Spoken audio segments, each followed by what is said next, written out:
guys, and welcome to another new episode of Guarani Vision. Welcome to the first ever podcast dedicated to Paraguayan football in English. As always, I'm Roberto Rojas, and joining me as always are Federico Perez, Maria Britos, and Ralph Hanna. And guys, it's finally back. The first division is back for 2021. We got a lot to talk about. We also have some stuff going on with our Paraguayans abroad. Obviously, we saw a champion be crowned for a Paraguayan this weekend. We also saw some comments made about another Paraguayan that's playing in one of the top leagues in Europe. So we'll get straight into that. And Fede, I'll go to you on this one. How are you? How do you feel that with the league is coming back? I mean, it's almost been like so quickly that we've been talking about the end when Olimpia defeated Guarani in the Clausura championship. And now 2 months later, we're back. 2 months, I think it's just one actually, right? Because it ended like right there on New Year's actually. And it's been just January of the guys getting ready. And now we have football back here in Paraguay with the first division. And we have the big news also that women's football is coming back. The calendar, they have a calendar.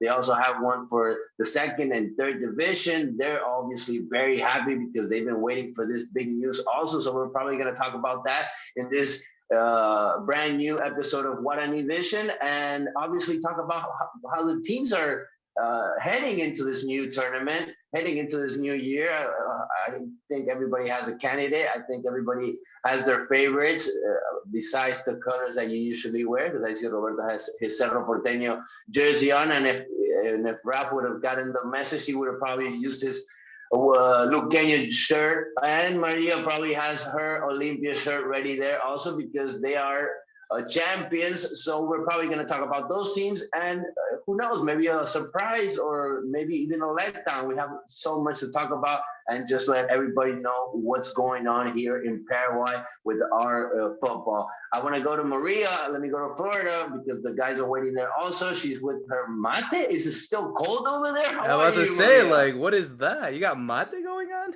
right there? Yes, guys. So what's going on? I do have my mate. I'm using my brand new thermo that I just got the other day. So I wanted to use the occasion to debut my new thermo. But yeah, it's been pretty cold the past few days here in Miami. It's actually pretty surprising. I think it was in the low 40s here in South Florida. So it was pleasant, and it was definitely climate to have some mate and spend some times indoors. But anyways, there's so much excitement this time around. This weekend, we have the Apertura starting. I think we have one of the matches going on as we speak.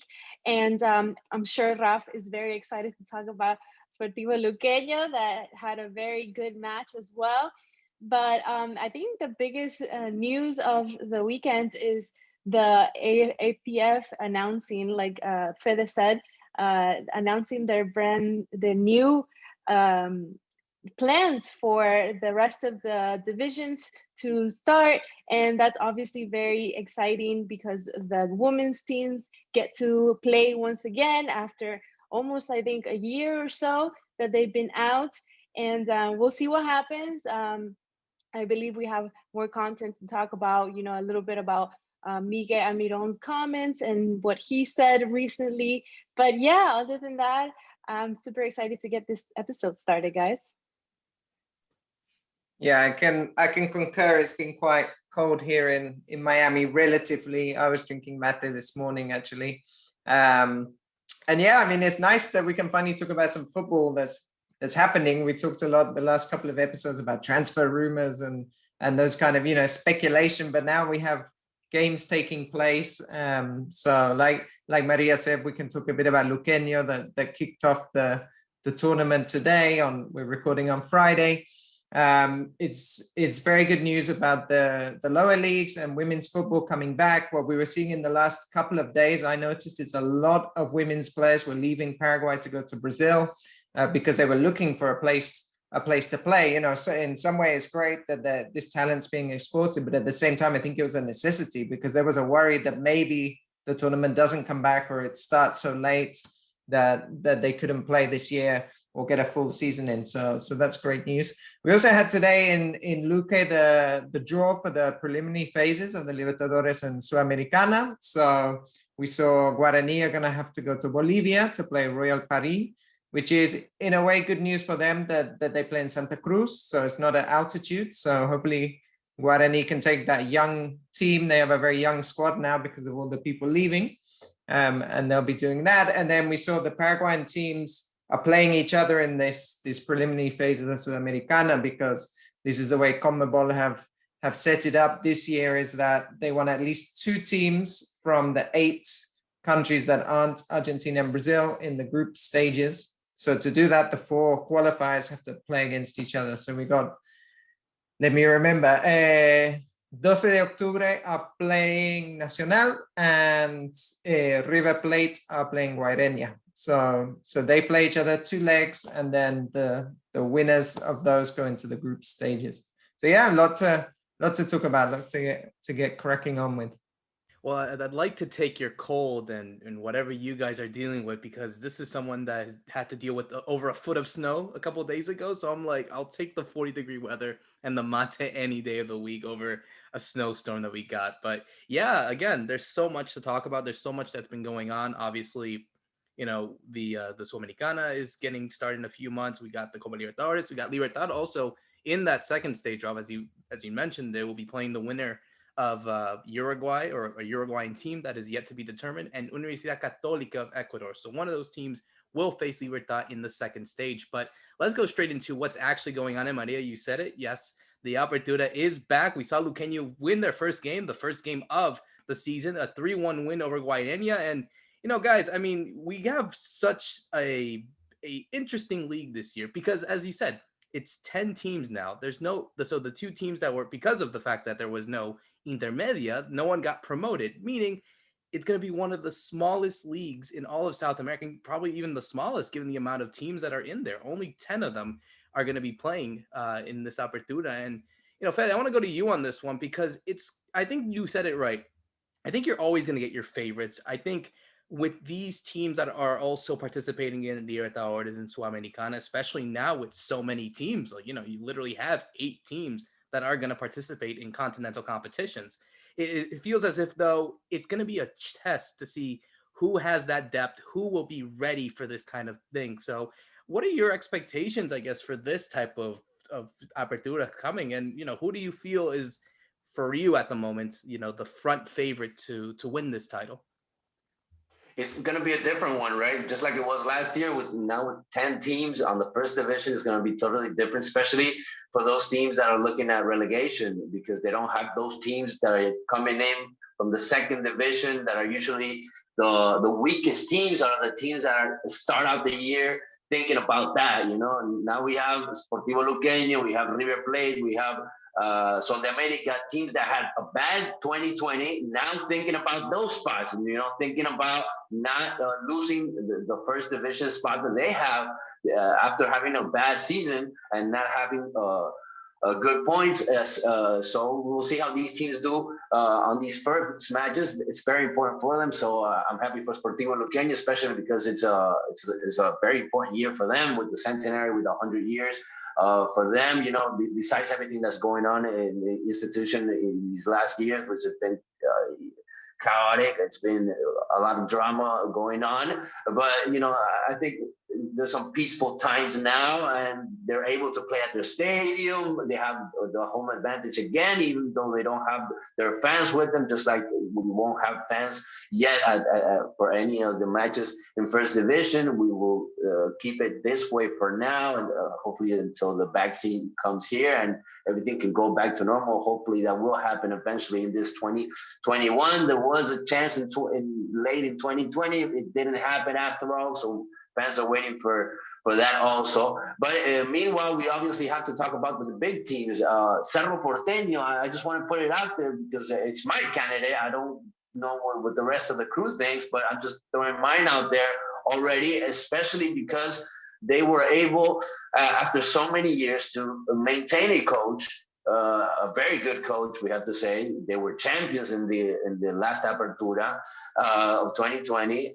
They were one of the teams that played the best football here in Paraguay last year also. So my expectations are high on this team again, for them to repeat that same style of playing and get the results against other teams that have probably just come out of scratch, because a lot of teams have probably built up from zero. I'm talking about Libertad. I'm talking about Guarani. Olimpia, maybe not that much. They're the last champions. They haven't chased up a lot. But if you guys look into the lineup that Gorosito is going to put up in the first game, you're going to see a couple of new names also. So I'm putting the pressure on Cerro Porteño, because they maintain their base of players.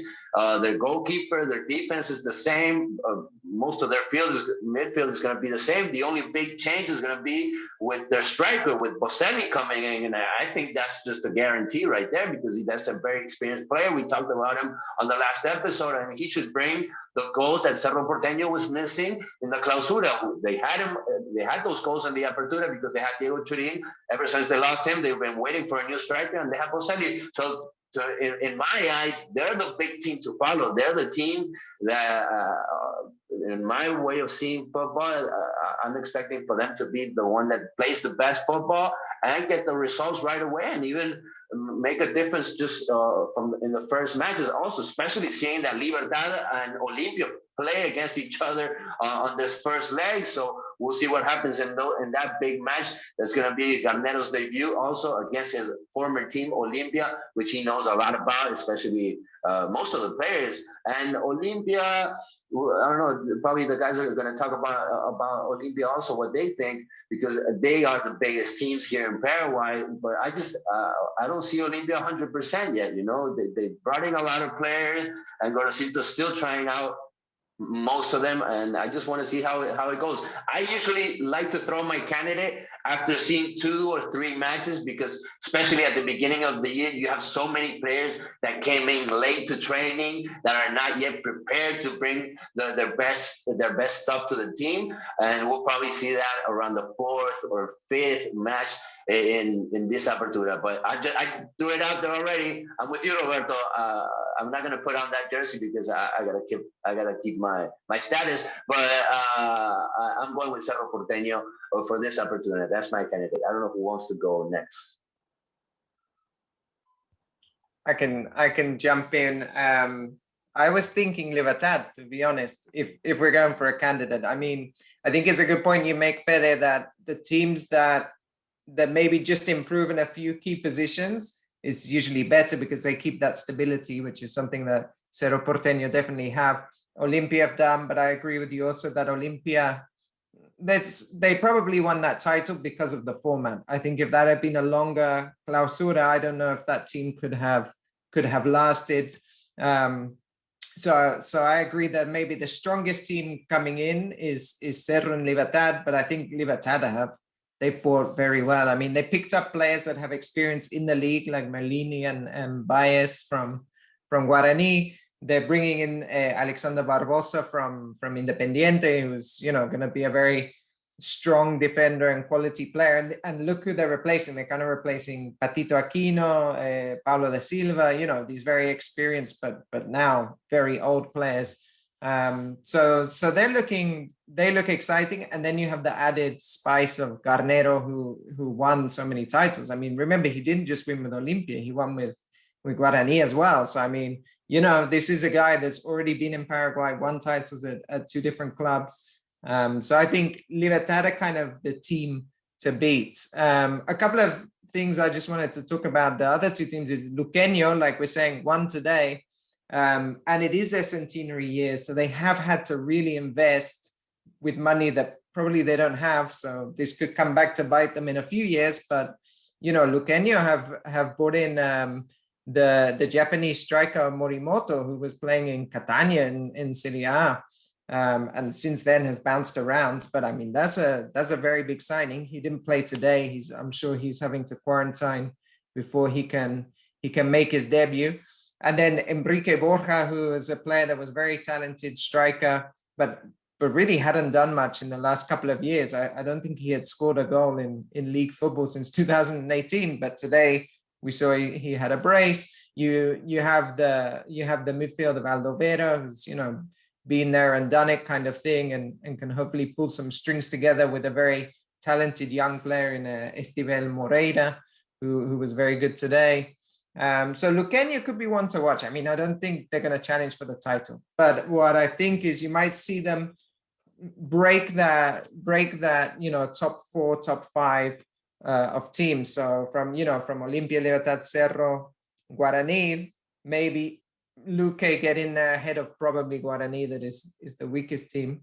And then I just want to mention Sol de America. I mean, Sol de America have made some really smart buys. I believe they bought Luis Leal back to Paraguay. He played in Cerro Porteño.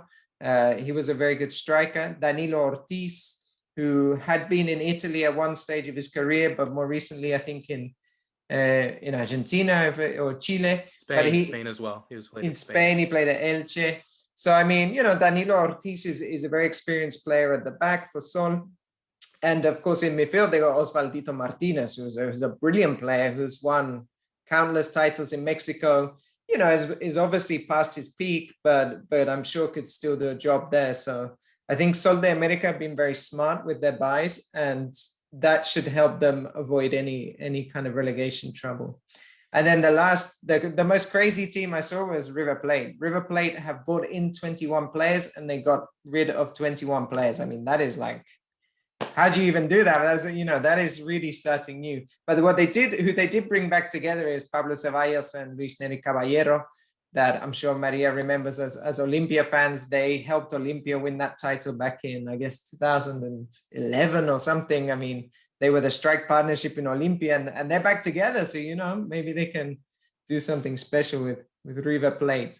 But yeah, Libertad, Luqueño was surprised. Sol looked like they bought very well.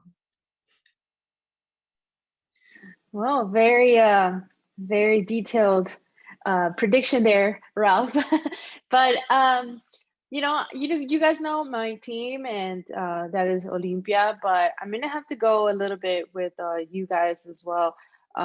With Cerro probably taking the title this year, this season. Olimpia probably struggling a little bit because, as we've seen, their transfers weren't as exciting as we would have thought. And, obviously we also have, some big names leaving. We got Roque leaving as well. So it's going to be a bit of we'll see what kind of season he has. And we have, like Ralph said, we have Libertad, who's, they have their brand new coach, that's doing good things, and it's a great coach as well. And I wouldn't be surprised if they make it top 3, Libertad. So we'll see what Olimpia actually does this season. Last season was a bit of a weird one. So yes, it was the setup was a little bit it worked out in their favor. So I want to see more from Olimpia this season. I hope that they can prove everyone that they actually deserve it, but I'm not sure that they can actually do it so far right now. Obviously, we still have to see what they're capable of in the next few games. They have the Clásico Blanco y Negro coming up with Libertad, so it's a huge game already for their first game. So we'll see. I think Cerro has a good team on their hands. Obviously, Chiqui is a great coach, and he knows what he's doing. Like Fede said, they stayed the same with their transfers. They only got 2. So I think he believes in his team, and he knows what exactly works for them. So it's going to be an exciting one for Cerro for sure. It will definitely be an exciting season, I think, for all the teams. I think, and Ralph, and you had detailed it well, and he also, for those that are listening, should definitely check out his thread on Twitter where he highlighted all of those teams that are going to be playing in the Apertura. I think I think like you said, I think any kind of surprises are there. You have teams like your River Plates or Sudamericas who perhaps are not favorites to win the title themselves, but can surprise those that are, like a Libertad, like a Cerro, like even a Luqueño. They can even surprise other people as well. So, yeah, I think I'm going to go with Fede's case as well. I think it is a bit too early to make a huge prediction. I think if we only go on paper, yes, I think you can go with Cerro, given the fact that they've won it beforehand. They have kept the same team. They've straightened a lot of players as well. As you said, Boselli coming in and Gonzalez as well. You would think that they are going to be in the fight. I mean, obviously, the big question will be what will they do when the Libertadores starts, and obviously that's an entire different ball game of expectations for them, especially the same for Olimpia, Libertad as well, if they go to it, Guarani as well, if they qualify it. I mean, it's going to be difficult to see how these teams will be able to fight out on all the competitions going out. But I think strictly on paper, before obviously seeing any of these teams, I think Cerro and Libertad are the two teams that are just neck and neck. I think Garnero is a manager that has won it before, won it at Guarani, won it at Olimpia, comes to a direct rival and obviously has that kind of philosophy with a team that has straightened, and obviously the expectation that they have, given the fact that they are the richest team in Paraguay. So obviously that gives even more pressure. Cerro obviously want to win as well as much as they can. Olimpia obviously want to defend, but at the same time, you're like, was this team good enough if it was in a normal season rather than a single knockout season that we saw last year? I think it will be a really interesting season. I think that first game, the Olimpia Libertad game, is a perfect game to see what both those two favorites are able to do, and probably it can paint a picture of what they go on moving forward. But yeah, guys, this is a really interesting season that's going to happen. I'm so happy that it's back, and we'll definitely be talking about it for the weeks that comes, and we see all the drama that's going on in the league. So we'll switch gears to let me just mention, Roberto, before we go to the next topic, that usually it's Cerro or Olimpia. These last 7 seasons, it's been like that. Libertad's last tournament winning that they were champions was in 2017, the Apertura. That's the last time they were able to lift up the trophy. And if we look at another team besides Guarani,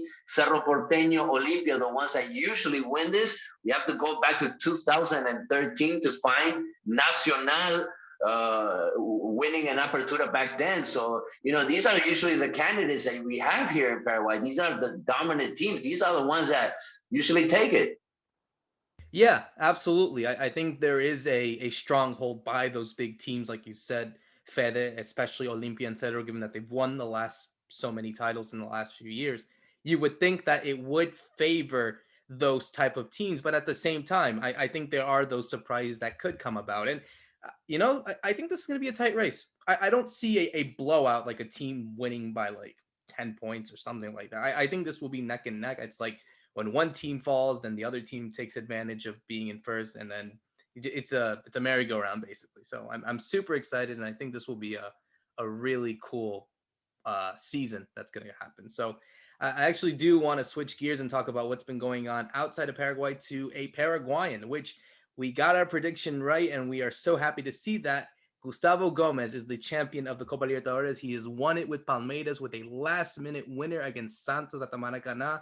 And with that, it gives him the honor. Well, he shared the honor, you would say, if you saw the celebrations, to hold the Copa Libertadores trophy with Felipe Melo as Palmeiras win their second overall title. But now the big challenge comes now.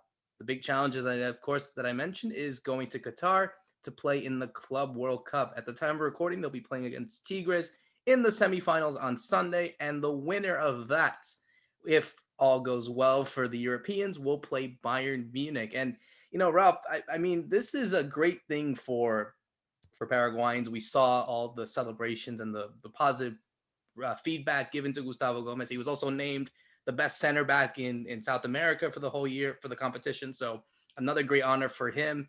But now comes the big challenge.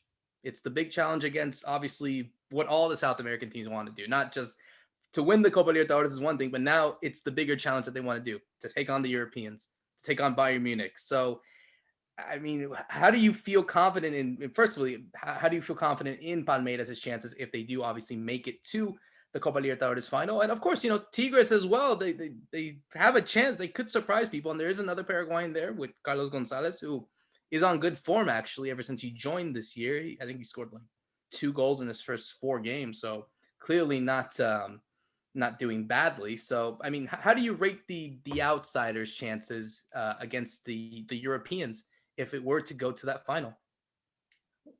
I think what we've seen over the last, let's say, at least 5 years is the kind of gap between South America and Europe keeps widening. And what we saw with Bayern Munich is the gap between Bayern Munich and the rest of Europe was pretty wide. I mean, they looked so dominant going to that Champions League title last year. Well, the first thing Gustavo Gomez needs to do is phone up Omar Alderete, because today Bayern Munich didn't score in the second half when Alderete came on for Hertha Berlin. He didn't play in the first half, but played the second half. Bayern won 1-0, but they didn't score against him. So Alderete can have a chat with Gustavo Gomez, give him some tips on how to stop, I don't know, Lewandowski, yeah, that's what he has to do. If it goes that way, he has to mark arguably the best player in the world. Yeah, a very difficult, well, it's very difficult, but then he's got big games in March coming up with the Albiroja, because there he's gonna have to stop Colombia strikers and Chile strikers. I mean, if it's Colombia, maybe it's the Serie A guys like Zapata and Muriel. So I mean, he's got to rise to some challenges. I think Palmeiras was very interesting that they were a very attacking team through that whole Libertadores until they hit the semifinals and final, and then they played this very defensive, tight football, which I guess they're gonna play if they reach the final against Bayern Munich. Tigres might be more open. I think with Tigres, what we saw is they have a very nice attacking team. They always have. They've always played that kind of style, I think, and they have Gignac, the French striker who scored the 2 goals to get them here. And his, I think Carlos Gonzalez replaced him in the end in the game. I think he came on as a sub. But if those two start, they have a very interesting strike force, because you have Gignac's kind of pace and movement, and you have the aerial threat of Gonzalez, because we've seen he's very good up front. So maybe that could surprise a bit, but I'd expect Palmeiras to get to the final. I don't know if they can beat Bayern Munich, but there's no shame in that, because to be honest, there's not many European teams that would feel confident against Bayern right now.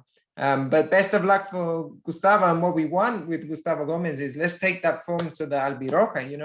Let's see that kind of performance in March, I guess it is, or end of March against Colombia. Yeah, next month. Chile. Next month. Yeah, it's coming up, like it's all happening. Yeah. I think they're going to have a tough match, though, against Bayern Munich, even though I follow the German football, because I'm also doing that league here for a TV station, and I don't see them that strong in defense. That they're having problems in defense, even though in the Bundesliga they cruise, they beat practically every team that gets in front of them, and they have I think a 10-point advantage right now. They're just halfway through the season, and they're already cruising this way. But it's another thing in the FIFA Club World Cup. Even though up till now, like Ralph was saying, the favorites have come up.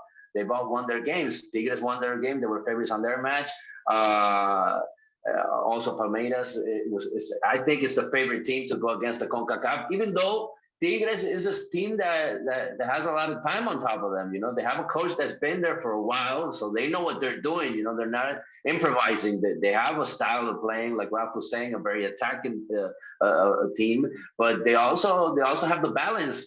So that's going to be a tough match for Palmeiras, and it's totally different now for the South American champion of Libertadores, because usually they have the champion, they raise up the trophy, they party out for about a month. Some players even leave, and then they play this tournament. Now it was different. Now they played their final, and they pretty much didn't celebrate that much. They did a couple of celebrations with some fans back at home, but they had to get on that plane and flew to Qatar fast, because they already have to play Tigres now. And I have big expectations for them. For Palmeiras, I think they didn't show their best football in their last 2 matches in Libertadores. We talked about what happened with them and River. And in the final, Santos even looked better during most of the game. So I'm hoping Palmeiras to step it up also. I think they can play better, and they're going to need to play better if they want to beat a European team like Bayern Munich, and especially Gustavo Gomez going against Lewandowski. This guy is just unstoppable. You can expect at least a goal from him at any time of the match. And that's just great experience for Gustavo Gomez. I like seeing him. I like seeing him go against these kind of players because it just puts more experience on him, especially for what Ralph was saying. Everything that's coming up. The World Cup for Paraguay also is right there, not far away. Also in Qatar, going to be played. So all the experience he can take right now in this moment of his career, in this moment with Palmeiras, is going to be very important for what he can also bring to the national team with the Paraguayan squad. So I'm obviously not taking the green shirt out yet. I'm hopefully going to see them in the final, and hopefully we can finally, the South American football finally can beat the Europeans. I'm not liking this format of the FIFA Club World Cup, but that's another story. I just think it's not working. You play one game and you're out of there, and then you have the Europeans that are already coming in the semifinals, just like the South Americans. So to me, it just doesn't look fair, this tournament, the way it's being played. But it's just the way it is, and you can win 2 games and you can be world champions. Yeah, that's a very good point, Fede, about the fact that they're playing so close to this competition. They won the Libertadores, and now they're going straight to play this Club World Cup. And, I wanted to bring up the fact that it could be in their own favor, having this team that actually won the competition also going to play this other competition, the same team, versus a Bayern Munich that already passed, I don't know how many months since they won the Champions League. A lot of changes have happened in their team. Obviously, they're still up top. They're the best team right now in the Bundesliga, like we said. But there's a big difference, playing against an international competition like this. So the time frame here, I think, could actually work in their favor for Palmeiras. Hopefully they do get the win against Tigres and face Bayern Munich, which would be a much tougher competition. So but as we were saying, our concentration is on Gustavo Gomez, and hopefully he does get more exposure out there and in the international eyes, and bring, as Ralph said, bring this form, bring all this energy that he's already gaining into the Paraguayan team, because as we said, we were so close to the next match here for the World Cup qualifiers. But other than that, it's a tough one. It's going to be a tough one if Palmeiras does beat Tigres and they go against Bayern Munich to play the final. But I think they can do it. They have a lot to work for. But Bayern Munich, again, it's just a tough game. But I'll wish them a very good luck. Well, it's a win-win for all of us, because regardless of if Palmeiras make it or Tigres make it, we will see a Paraguayan in the final, if it's either going to be Gomez or Gonzalez. So obviously we'll be cheering them either way. But yeah, I agree. I think with Bayern, yes, it's going to be difficult for any team in the world, let alone one in South America or in North America, to beat. I mean, obviously, I think they still are the best team in the world with the best player in the world. Yes, Fede, I agree. I think that defense can be exposed at times. I mean, we have seen teams that beat Bayern Munich in this season as well. So it's not like a team that's gone unbeaten. But, these guys are fatigued as well, maybe. I mean, these guys have been playing a lot of games recently, and that can get to you. That can get to a lot of these teams. I mean, obviously, football is different in England or France or Spain or whatever, but that can get to you. So maybe Palmeiras can play that to their advantage.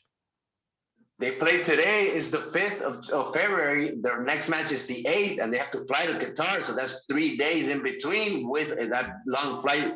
So maybe, yeah, like you're saying, maybe these guys are going to show up a little tired, but, they just cruise so easily in the Bundesliga. I think they just don't even give their 100% there. But I would think that we will see the best of Bayern in this FIFA Club World Cup. So nobody's going for the Al Ali Sporting Club from Egypt. Nobody's expecting for them to have another big match like they had against River once. I don't know if you guys remember, but they left a South American team out once, and they are one of the best teams in Africa. But I'm not hearing you guys chant for Al Ali. I think everybody's expecting for Palmeiras and Bayern to be that final. You know, anything can happen in this sport, man. I mean, it could happen. It wouldn't shock me, but maybe we're underestimating Bayern a little bit if we're going to that. But yeah, obviously we'll definitely be talking about whatever happens. If we do see a final with Palmeiras, if we do see a final with Tigres, we will be talking about them. And of course, as Maria said, we wish both of them best of luck, because obviously it's a win-win for us because we get to see one of them in the final, hopefully against Bayern. But hey, knock on wood, anything can happen. So we want to go to our last segment, guys. And, you know, I think this is a short one to talk about. And we're going to go back to Miguel Almiron again, as we always talked about over the last few weeks. He did an interview with Hen the other day, one of the very few interviews that he's actually done in a Paraguayan media station ever since he joined Newcastle. And, you know, there wasn't really much to actually add, but he did talk about how his longtime goal was to stay in Europe, and hopefully it will be in the Premier League. And, you know, he talks about a desire of wanting to play for River Plate, going back to Cetera when the time is right. He talked about how he feels more comfortable playing as a number 10. So, you know, Maria, I'll go to you on this one. I think, and granted, obviously, we've seen Miguel also scoring goals as well. We saw him score against Leeds the other day. We're seeing him play in the preferred position that he's in. Okay, they're not winning as much games, but they did beat Everton the other day, and he was one of the best players on the pitch for Newcastle. So it's still not so sure if Newcastle are going to turn it around and stay in the Premier League next season, but at least we see now a Miguel Almiron speaking, feeling happy, feeling content in Newcastle. And that was kind of the doubt that we all had when we had this chat a couple of weeks ago. It's like, what's going on with his head? So finally, when we see him clearing up all these things, it kind of gives us sort of a sigh of relief. And it's a good thing to have, especially heading into the qualifiers that are starting in a couple of weeks.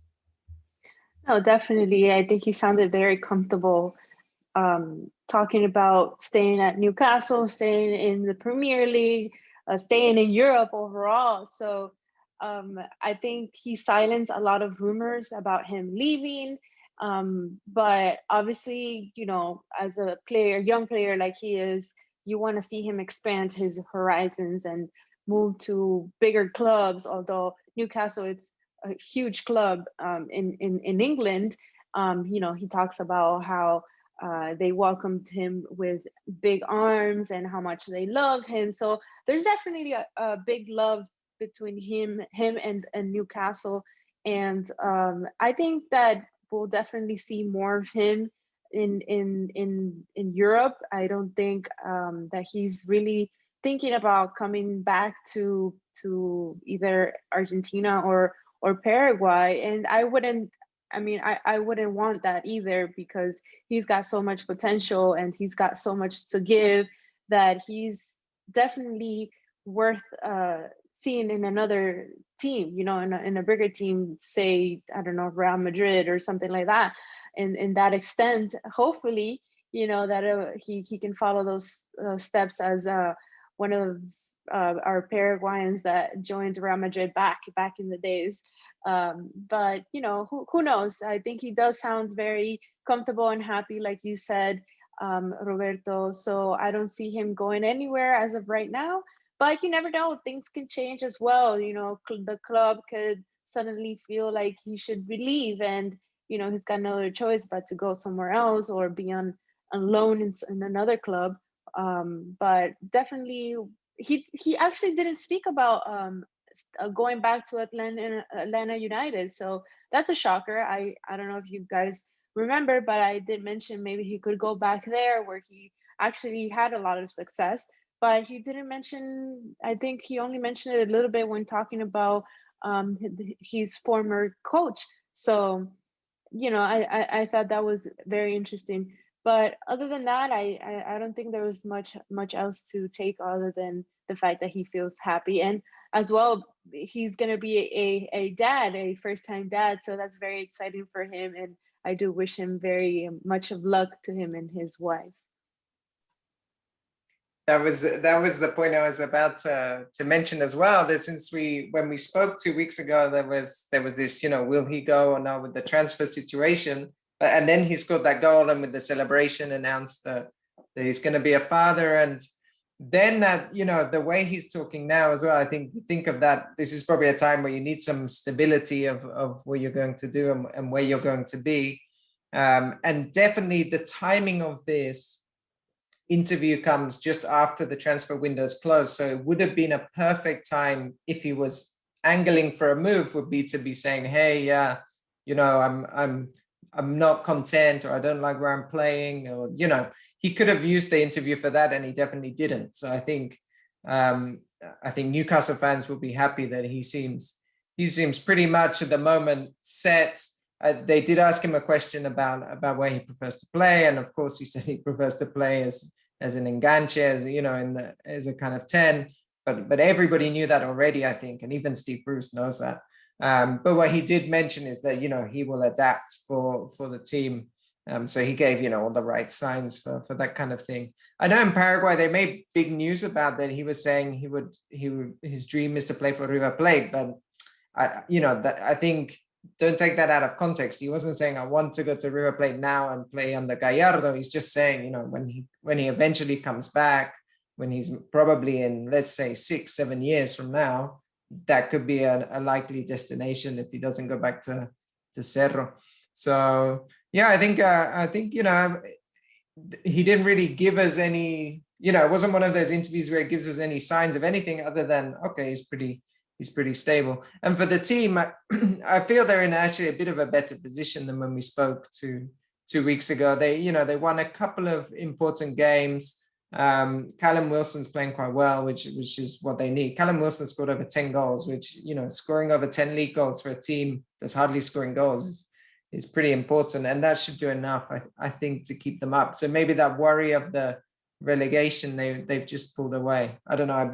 I was looking at the table, and I don't think Fulham or West Brom are doing enough to really put pressure on them there. I don't know what Fede thinks, if they're safe or not in Newcastle at this stage. Well, I think that Miguel Almiron is just a gentleman. He just was. I don't know if he was 100% sincere, to be honest with you all. I think he's getting accustomed to the way English people are, and just how formal you have to be, how gracious you have to be also of the place you're playing. But this is a guy that I know from other people, that he cries in the locker room when he loses. He hates losing, and this is a team that loses a lot, and they've been losing too many games. So I obviously think he hasn't been comfortable this season, especially playing so far back in the team, even sometimes as a defender, not having the ball much after half of the field. So I think now these last couple of matches, like you guys were saying, they're giving him another role. They're giving him more the ball close to the goal, where he feels comfortable, where he can actually do his magic, where he can make a difference for the team. So obviously, when they made this interview, he was happier. He's been scoring. The team was winning. So obviously he was going to say all of this. But there was a moment in the season, even hearing other people from his family. His dad talked last year with the media here in Paraguay, and he was the total opposite from what I heard from Miguel Almiron just the other day. So I think his dad was actually honest to the Paraguayan media, saying that, they thought that they were going to find another team in Newcastle, that they were going to go for bigger goals. That didn't happen. This 2021, they thought that they were going to build up a better team, a team that could go after bigger objects, and they just couldn't do it. And now this is the reality right now for Miguel Almiron. He just has to suck it up, and he just has to end the season, and hopefully he can be a star in this Newcastle, and maybe big teams will look into him, because I think the only way Newcastle are gonna get rid of him is a big team comes after and takes their star, because he's a very important player for Newcastle.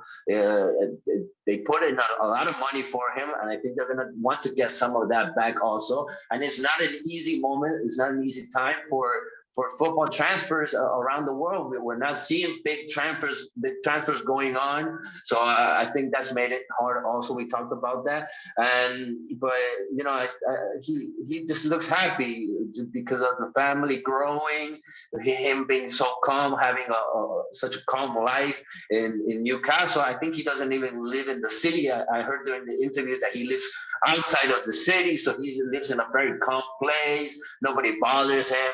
So I think he's gotten accustomed to that, and he kind of likes that life with his wife. He reminds me a lot of Kaká, the Brazilian, of that profile. He's very religious. He's very calm. He's not a rebel. He's a very good guy also. So every time I hear him talk, he reminds me a lot of Kaká and the way he was during his career. So I wasn't expecting big headlines from Miguel Almiron's interview, even though he doesn't usually give interviews. Like Roberto said, this is the first time after a long time that we actually got to hear him, and I hope he does it more often, because it's really nice to hear him, and he is a star in the Paraguayan football. You go around the city now and you look at the players that some brands are using to sell their stuff, and Miguel Almiron is one of the most used. Roque Santa Cruz is another one. But right now, Miguel Almiron is our player in the European football, and he needs to know that, and I think he even needs to embrace that a little bit more. Yeah, I think being the flag bearer and I think being the star of the team does give you a lot of responsibility. So I agree. I think obviously English football, it definitely has its personalities. It can get to you. The media over there can be brutal as well, as you see a lot of players be treated unfairly, get criticized. And we've seen Miguel get criticized by the English media, the fans as well. It's a brutal place to go to and to try to keep sane in a way. But yeah, I think credit to him. I think credit to him finding that kind of stability, especially now, obviously with the crucial time in the season and with the with the World Cup qualifiers starting soon. It's good to see him speak out, because I think it's important for someone like him, who obviously has an important position in Paraguayan football, to speak in regards to it. So yeah, nothing really too big to talk about, but at least we're happy to see that he's actually finding life in Newcastle very well, as opposed to what many other people are saying. So guys, again, another great episode. We had a lot to discuss. I mean, the league action is back. Obviously, going to wish our luck to the Paraguayans in the Club World Cup if they play in the final, obviously. Obviously, for Miggy as well, hopefully we can see him score again and definitely be much more happy playing there in the Premier League. But again, guys, thank you so much. As always, make sure to like, subscribe, leave a comment on anything that you can see here, either on YouTube, Spotify, Apple Podcasts. It'd be greatly appreciated. And again, just thank you again for listening in. So for myself, Roberto Rojas, for Fede Perez, Ralph Hanna, and Maria Britos, thank you so much for listening to another episode of Guarani Vision. See you soon.